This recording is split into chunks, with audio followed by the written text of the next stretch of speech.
Hello. So now we are going to introduce the Sandvik unsmashable guitar, and you'll be seeing a short video that will explain to you why they named it such. But first we're going to hear from Sandvik engineer Phil Etheridge.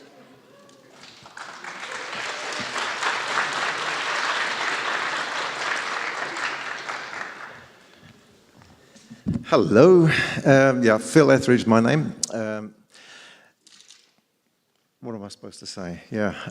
About Sandvik, just very briefly. We're an engineering company, a global engineering company, about 42,000 employees at the moment. 50 R&D centers around the country, around the globe, I should say, I'm sorry. I don't know, what else? Based in Sandviken, but the biggest part of the company is in Sandviken, but the head office is in Stockholm, at the World Trade Center. And we're a modern engineering company, and the reason we built this guitar was really to show what we're capable of doing and building something that we've never done before. So we're not guitar makers. And also to be able to build something or an instrument that a world-famous guitarist would want to play and did play and tried to break and didn't succeed. Which was, it was fascinating to see. In fact, the whole process was fascinating. This has been built across the company, so we're several different parts of the company that were involved in the building of the guitar, which was also really interesting to see, and it was also very, very quick. We had an English guitar designer, Andy Holt from Druman Guitars, who helped us with the design, built the CAD drawings to make the guitar, and the body is built, it's 3D printed in titanium powder in one piece, and the rest of the guitar is made from stainless steel, and that's been machined. So it's pretty fascinating. I'm going to demonstrate it in a while. What do we do now? We're going to show the video. This is basically we built the guitar to make the film, and we filmed the whole process.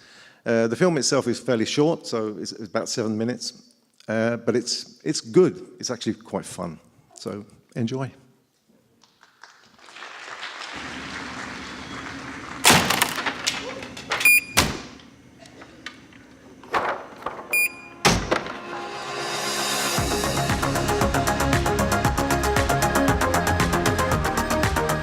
We're gonna make a guitar that sounds good and obviously gonna be indestructible as well. We would like to show that steel can actually be very, very strong and light at the same time. What I really liked about this project is that you put together a lot of different worlds of expertise. And then also we have an end user, which will be one of the world's best guitar players.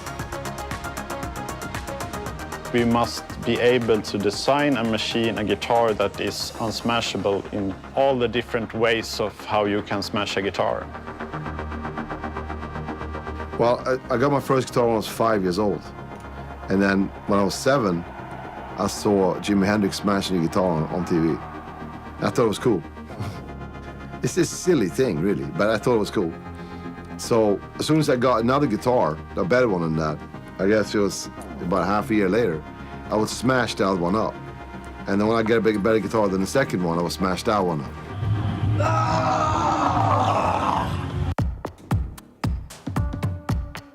Every element had to be drawn from scratch. And we're confident that no guitar has ever been built this way before, so my task was to deliver the drawings for the engineers here. We chose to print the body of the guitar using additive manufacturing, since it makes it possible to produce this kind of design. The material we chose was titanium, since it's a really light and strong material. The benefit is that you can create completely new kinds of designs, which isn't possible with conventional metal cutting today. The remaining powder after the printing will be reused for another print.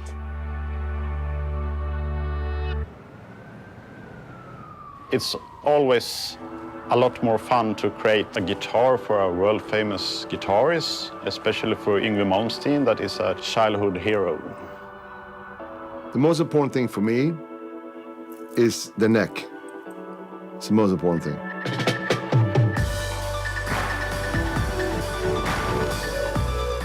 The neck is the world's first one made of completely stainless steel.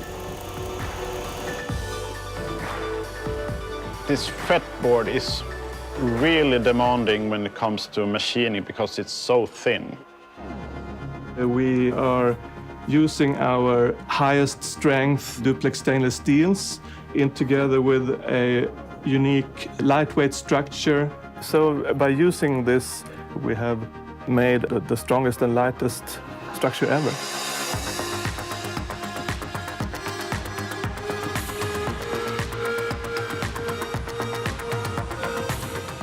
This, what we call a hub, is normally a part of the body.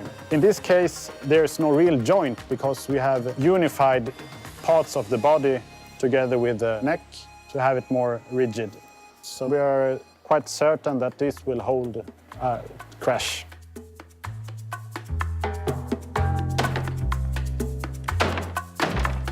No, I mean, I can tell they have a mindset that they want the absolute best result. They would put the work in, put the time in, so on. You know, which I can relate to. I'm like that too.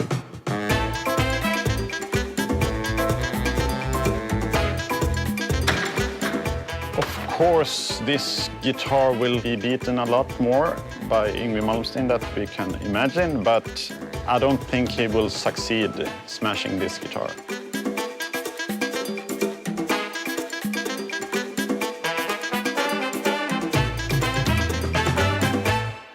So I've been smashing guitar since I was 7 years old.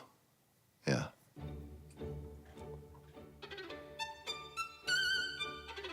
It's utterly unique. It's a showstopper in terms of its eye-catching qualities. And I think a museum would be the right place for it, eventually. Be nice to see. My style is actually a combination of, you know, playing really loud, a lot of Marshalls and stuff, but more like a violin technique, you know, like Paganini on the guitar. I'm not going to watch them do it. I'm not going to lie to you. I don't like it. I hope he will not release the Fury. It's going to be very challenging. I like a challenge.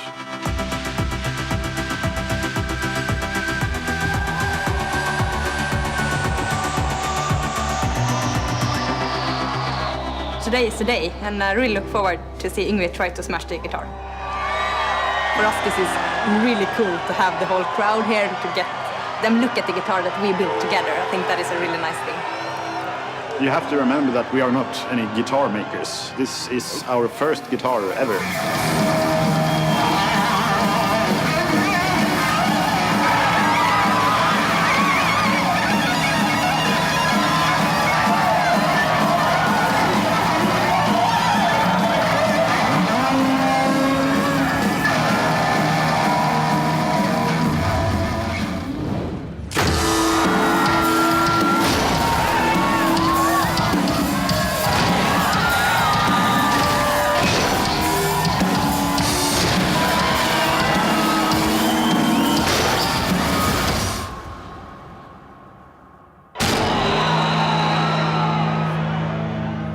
Well, to break it is impossible, but you can break other things with it.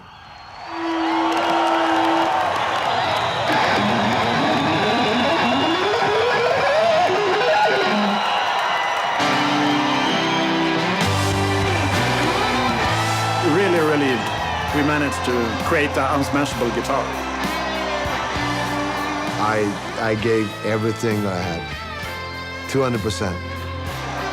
To break this, you're gonna hit something that's harder than that. What's harder than that, you know? A ship.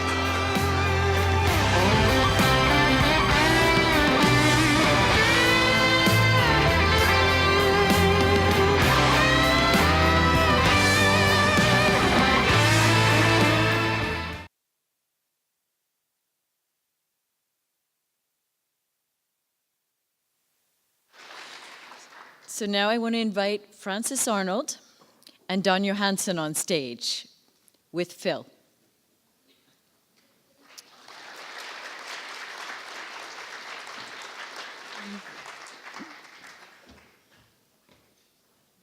Go ahead. All right. So, unsmashable, that's an interesting idea, but does it really make a good guitar? How does this thing sound? It sounds actually really good. Does it? Yeah, it's kind of a little bit different than an ordinary, like a Fender or a Gibson or something, but mainly because of the scalloped frets, because they've been sort of machined out in the way that Yngwie Malmsteen wanted it. So it's a little bit different. The feel is a little bit different, but the sound is great. Oh. Yeah. So what's it weigh? Weighs about 7 kilos, which is kind of heavy. For a guitar, it's kind of heavy. Yeah. If you're standing If you're there, going to be performing all evening. exactly. For 2 hours, with that hanging around your neck, then it's that's a bit tough. All right, but how do you make unsmashable strings? What's the weakest point in this thing? On the guitar, probably the weakest point is the tuning screws. When Yngwie threw the guitar up into the air, when it came down, it landed on the headstock, and a couple of the screws flew off. They broke off. But these are replaceable, so that wasn't important. The guitar, body. the body, and the neck were all intact. Is this going to be a one of a kind? Yeah, 3 of a kind. Oh, there are 3. Yeah, we've got 2 prototypes, which we're going to keep. This one is actually being auctioned right now, and that will end on Sunday. It's on Reverb, and currently the price is up at $11,250, Wow. which is, but all the money will go to Engineers Without Borders. So some good will come of that too. Wonderful. And the others we'll keep to show at shows, at trade shows and things like that, just to show this is the sort of thing that we can do. Now, I'm used to guitars with beautiful wooden bodies, where the body sings to you. Yeah, How does titanium do that? it sings beautifully. Why don't you? Yeah, shall I Yeah. demonstrate? Very.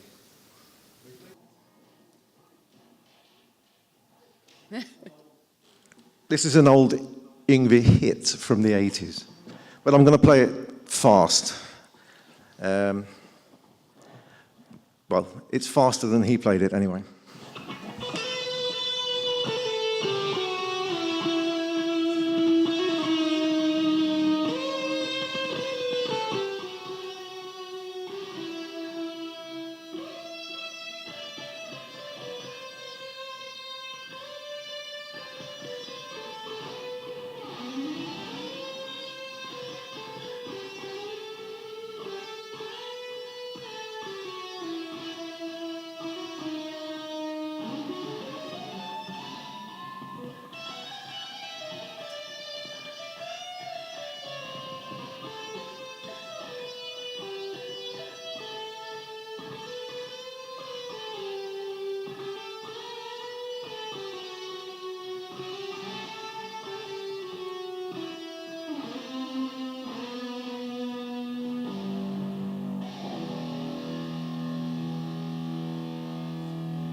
Now we're going to give. I've got to try this thing. Yeah. But my problem, see, I'm forced to do this. I haven't picked up a guitar in decades. So I'm from the 60s. And I played classical, or I played classical guitar. And so these things, I don't know.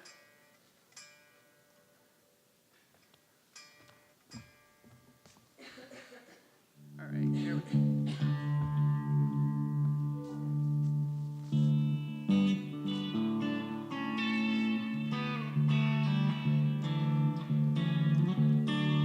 That's not too bad.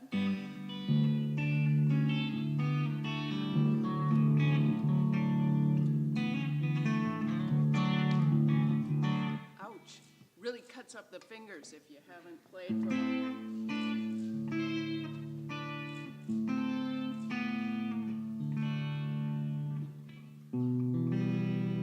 Any guitarists here? I'm not going to play for you because I haven't played for so long, but I just wanted to see what it sounded like. It's not bad. It's not bad for non-wood. This is your modern instrument here. Great, thank you. Thank you.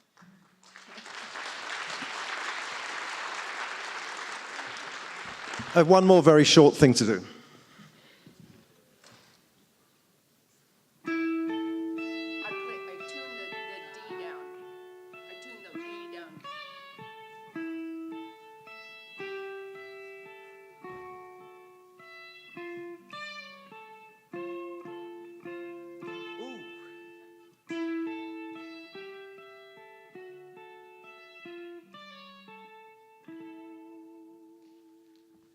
This is for Donald. That was, for those of you who don't recognize that, it's Lucy in the Sky with Diamonds, an old Beatles song from the 60s.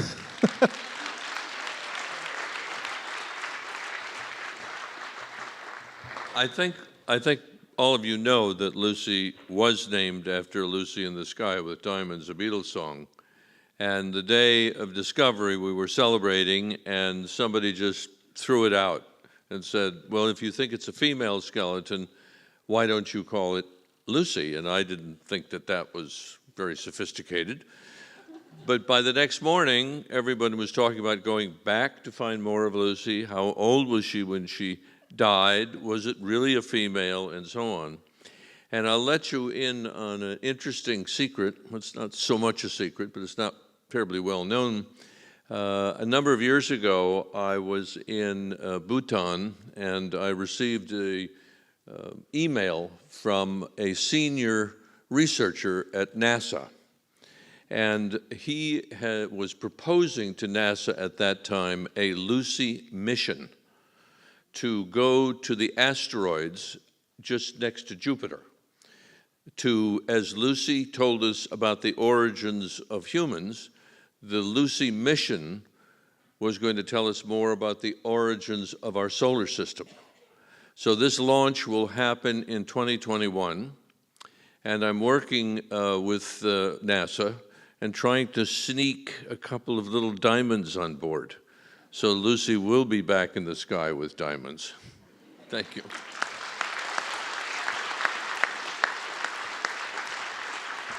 Thank you.